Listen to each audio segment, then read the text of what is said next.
प्यारे बच्चों, हम लोगों का मोल कॉन्सेप्ट चल रहा था और मोल कॉन्सेप्ट में हम लोगों ने फॉर्मूला और कुछ उसके ऊपर न्यूमेरिकल भी छोटे मोटे किए थे उस समय उसके एग्जाम्पल समझाने के लिए।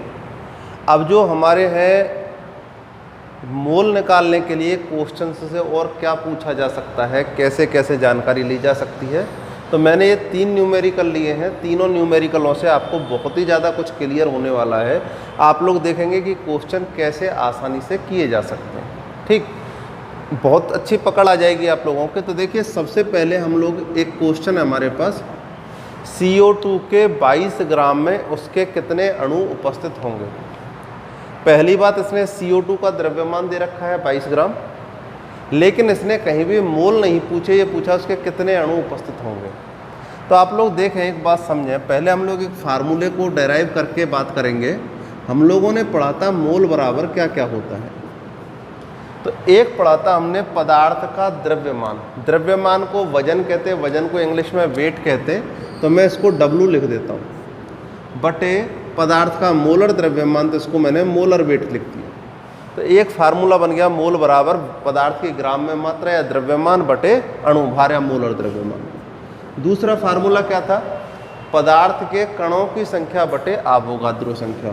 तो ये कणों की संख्या n मान ली, आवोगाद्रो संख्या n होती है। और एक थी गैसीय पदार्थ का आयतन बटे 22.4 लीटर, ये भी लीटर में आएगा। तो ये हमारे पास 3 फार्मूले हैं। चूँकि तीनों के तीनों फार्मूले मोल के हैं, इसलिए तीनों ही आपस में कैसे रहेंगे, बराबर। तो इसका मतलब ये हुआ कि अगर हमको ये दिए जाएं तो मोल निकाल सकते हैं, ये दिए जाएं तो मोल निकाल जा सकते हैं, और ये दिया जाए तो भी मोल निकाला जा सकता है। चौथी बात ये है कि इसकी सहायता से ये निकाले जा सकते हैं। जैसे मान लीजिए ये जानते सब बराबर हैं, तो ये मान पूछा हो, ये दे दिया हो, ये दिया हो, ये दे रखा हो, तो हम लोग आसानी से क्या कर सकते हैं, W। इन चारों में से कोई सी भी एक राशि दे दे, सॉरी 3 राशियां दे दे और एक राशि पूछ ले, तो हम लोग आसानी से अपना उत्तर उसका निकाल सकते हैं। यानी इन तीनों का, ये इसकी सहायता से इनको निकाल सकते हैं, इनकी सहायता से इनको, तो आपस में एक दूसरे की सहायता से कोई सी भी वैल्यूज़ निकाल सकते हैं। तो ये हमारे पास मोल और इनके आपसी संबंधों का एक महत्वपूर्ण सूत्र रहा।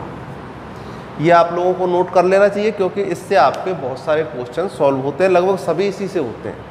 अब मैं आप लोगों के सामने क्वेश्चन जो आपके पास रखे हैं, तो आप देखिए क्या क्या दिया है। CO2 के 22 ग्राम में उसके कितने अणु उपस्थित होंगे। तो देखिए वजन दे रखा है, तो वजन वाला फार्मूला ये रहा, ठीक है। कितने अणु, n बराबर क्या है, कणों की संख्या या अणुओं की संख्या, तो ये पूछा है। तो कुल मिलाकर के ये दोनों फार्मूले हमारे पास एक संग लग जाएंगे। देख लेते हैं कैसे लगते हैं। इन फार्मूलों को याद रखना, अपन करके देखते हैं क्वेश्चन को। या फिर एक तरीका और है, आप लोग जानते हैं मोल वजन से भी संबंधित होते हैं, यानी द्रव्यमान के आधार पर भी मोल निकलते हैं, और कणों की संख्या यानी अणुओं की संख्या, परमाणुओं की संख्या के आधार पर भी मोल निकलते हैं। यानी मोल इससे भी संबंध रखते हैं और इससे भी। तो पहले आप जो संख्या दे रखे उससे मोल निकाल लो, फिर मोलों की सहायता से अणुओं की संख्या। तो देखो CO2 के लिए मोल निकालेंगे। मोल बराबर क्या होता है, ग्राम में मात्रा बटे अणु भार। ग्राम में मात्रा कितनी है बोलिए, दे रखा है CO2 के 22 ग्राम बटे CO2 का अणु भार देखेंगे, कार्बन का होता है 12, ऑक्सीजन का 16 दूने 32, आ गया 44। तो ये हो जाएगा 44। बोलिए कितने मोल आ गए, 0.5 मोल। ठीक। अब एक तरीका तो ये है, आप लोगों को मैंने क्वेश्चन में ये भी बताया था, 0.5 मोल आ गया यानी आधा मोल आ गया। 1 मोल में बताया था, किसी का भी अगर 1 मोल होता है तो उसमें कणों की संख्या कितनी होती है, Na। कल की क्लास में बताया था 1 मोल में कणों की संख्या Na। तो बोलिए आधे मोल में कितनी हो जाएगी, 0.5 मोल में उत्तर आ जाएगा 0.5 Na। तो कणों की संख्या सीधा उत्तर आ गया हमारे पास 0.5। Na का मतलब होता है 6.02 गुणा 10 की घात 23। इनका जो भी आंसर आएगा वो आपके कणों की संख्या या अणुओं की संख्या हो जाएगा। फिर से सुन लें एक बार। CO2 के 22 ग्राम में उसके कितने अणु मौजूद होंगे, उसके किसके, CO2 के कितने अणु होंगे। यानी हमने 22 ग्राम आपको CO2 दे दी तोल करके, और ये कहा इसमें CO2 के कण गिन करके बताओ, तो वैसे तो गिनना संभव नहीं है, लेकिन इस सूत्र की सहायता से गिन सकते हैं। सबसे पहले हम क्या करेंगे, CO2 के मोल निकालेंगे, और जानते हैं एक मोल में कणों की संख्या कितनी होती है, Na के बराबर। तो हमारे आधे मोल निकले तो कितनी संख्या हो जाएगी, आधे मोल के बराबर आधा Na। आधा Na का मतलब 0.5 गुणा 6.02 गुणा 10⁻23। तो एक तरीका तो हमारे पास ये रहा। ठीक, इस क्वेश्चन को आसानी से किया जा सकता है। अब देखें अगला क्वेश्चन। अगले क्वेश्चनों में देखें, ये दे रखा है आपके पास 89.6 लीटर आयतन में कितने ग्राम। अब यहाँ पे देखें अमोनिया के 89.6 लीटर आयतन में कितने ग्राम अमोनिया। तो आपने अभी अभी मोल का फार्मूला देखा था, मोल बराबर आयतन बटे 22.4 बराबर ग्राम में मात्रा बटे अणुभार। इसका मतलब ये हुआ कि जो मोल होते हैं वो आयतन से भी रिलेटेड होते हैं और ग्राम से भी रिलेटेड होते हैं।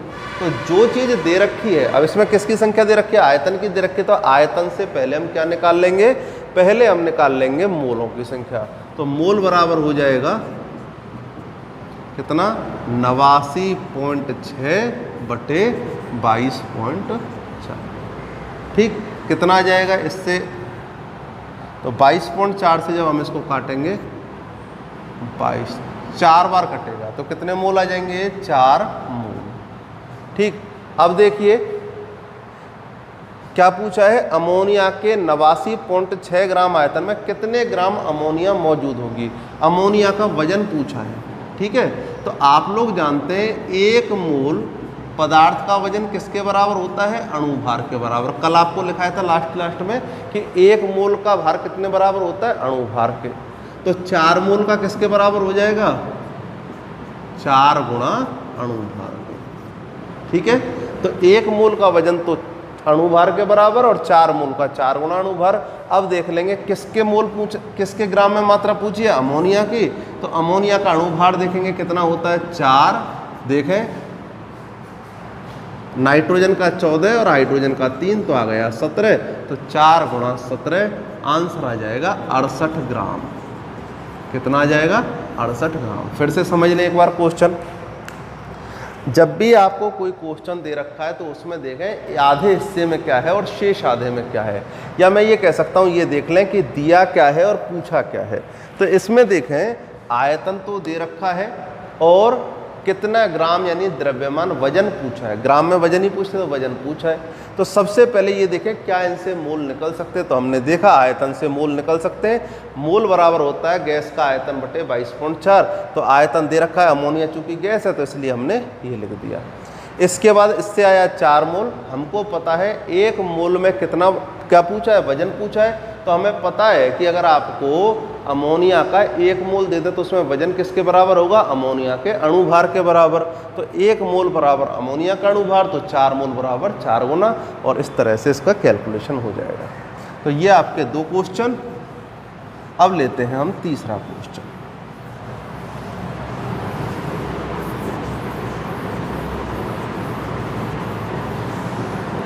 तीसरे क्वेश्चन में देखें यदि ए पदार्थ के 50 मिली आयतन का घनत्व। अब कुछ विद्यार्थी ये कहते हैं कि साहब आयतन यहाँ पे दे रखा है और वो फटाफट से फार्मूला लगा देते हैं, ए के मोल बराबर 50 बटे 22.4। ठीक, लेकिन आप लोग एक बात ध्यान रखें, अभी आपने देखा कि ए पदार्थ के लिए यहाँ कुछ भी नहीं कहा गया कि ये गैस है, द्रव है या ठोस है। ये वाला फार्मूला कब लगता है, आयतन बटे 22.4, जब पदार्थ गैसीय हो। तो हमको अगर नहीं पता है कि ये गैस है या कैसा है तो हम इस फार्मूले का उपयोग नहीं करेंगे। अब देखें क्या क्या चीज़ दे रखी है, पहले एक बार देख लें। सबसे पहले तो पूछी हुई चीज़ देखें तो मोल पूछा है।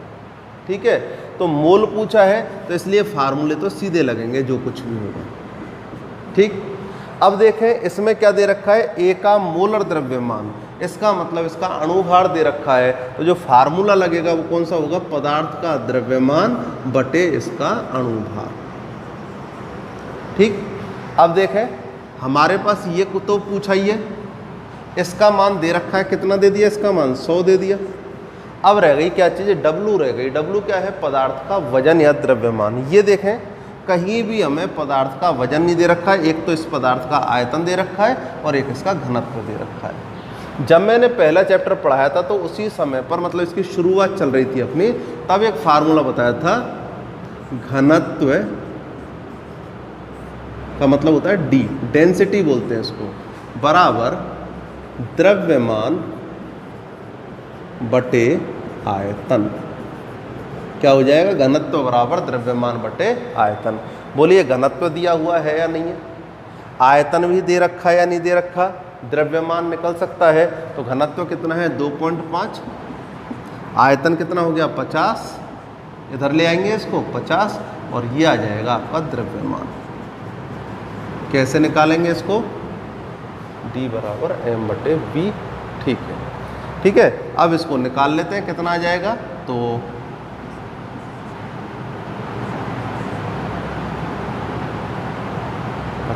125 आ जाएगा। कितना आ गया ये 125। यहाँ इकाई देख लेंगे ग्राम, तो ये भी क्या आ गया। वो लोग क्लियर है या नहीं है, फिर से सुन लें एक बार। हमें मोल निकालने हैं, क्वेश्चन में पूछा है। मोल के लिए यही फार्मूला, क्यों, क्योंकि इसमें कहीं कणों की संख्या नहीं दे रखी, कहीं आयतन नहीं है, सीधा अणुभार दे रखा है। तो अणुभार यानी मोलर द्रव्यमान, हमने मोलर द्रव्यमान वाला सूत्र लिया।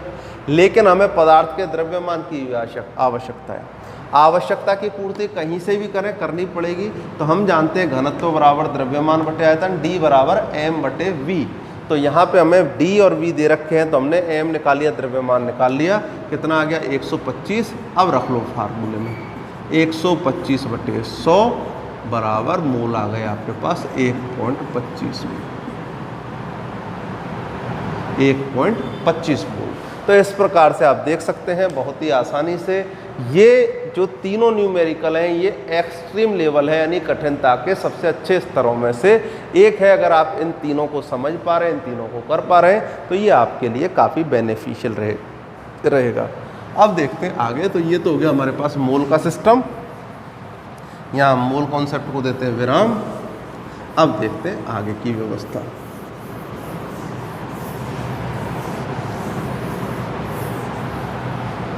मोल कॉन्सेप्ट के बाद देखिए अगली व्यवस्था चलती है हमारे, एक शब्द आता है स्टोइकियोमेट्रिक गुणांक।